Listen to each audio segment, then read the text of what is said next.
Hindi man naging maganda ang Doha tournament para sa Gilas, may pagkakataon naman agad silang makabawi dahil malapit na ang third and final window ng FIBA Asia Cup qualifiers. Dito na nga magfo-focus ang Gilas Pilipinas.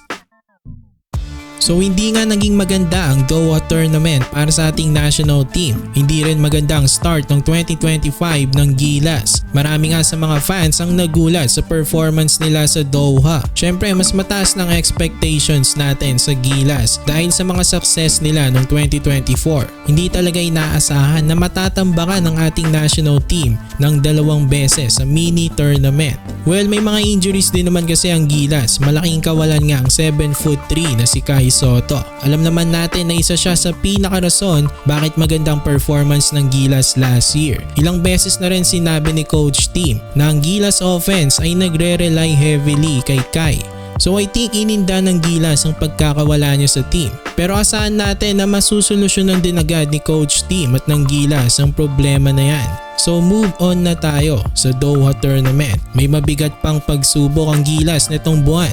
Ayun nga ang third and final window ng FIBA Asia Cup qualifiers. Mas importante nga ito. Ulitin ko, no bearing na para sa Gilas ang third window kasi qualified naman na sila. Pero syempre siguradong pipilitin pa rin naman nilang manalo kasi maganda na nasa winning side pa rin sila at malaking tulong yon para mai-boost ang kanilang confidence patungong FIBA Asia Cup. Mabigat-bigat nga ang third window para sa Gilas dahil makakalaban nila ulit ng New Zealand pati Chinese Taipei. Ang mabigat nga dito na matchup ng Gilas ay ang rematch nga nila ng Tall Blacks. Gustong-gusto ngang bumawi nito sa atin. So home court na mismo ng New Zealand gagawin ng rematch. Ibang-iba na nga ang next game nila kasi wala nang Kai Sotto ang Gilas, AJ Edo naman at Jamie Malonzo.